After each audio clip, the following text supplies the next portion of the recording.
നമുക്കൊരു ആഗോലിക്കറി ഉണ്ടാക്കട്ടെ.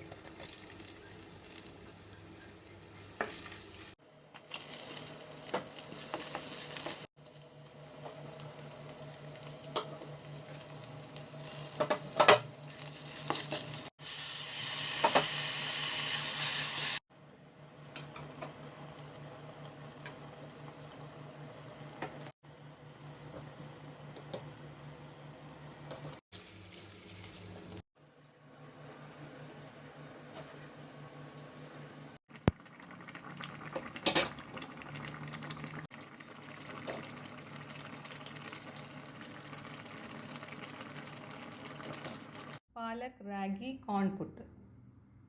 അതിന് വേണ്ടിയിട്ട് ഞാൻ പാലക് ആൻഡ് സ്വീറ്റ് കോൺ ഇവിടെ സ്റ്റീം ചെയ്ത് വെച്ചതാണ്. ഇനി അതൊന്ന് ബ്ലെൻഡ് ചെയ്തെടുക്കും. മിക്സിയിൽ കുറച്ച് വെള്ളവും ചേർത്ത് രണ്ടും കൂടെ അരച്ചെടുത്തതാണിത്. അതിനുശേഷം കുറച്ച് റാഗി പൗഡർ ഇടാം, പിന്നെ കുറച്ച് അരിപ്പൊടി ഇടാം, ഇനി കുറച്ച് സോൾട്ടും ചേർത്ത് ഒന്ന് മിക്സ് ചെയ്ത് എല്ലാം നല്ലോണം മിക്സ് ചെയ്ത് കഴിഞ്ഞു. ഇനി കുറച്ച് നേരം ഒന്ന് മൂടി വെച്ച് പുട്ടുണ്ടാക്കാം.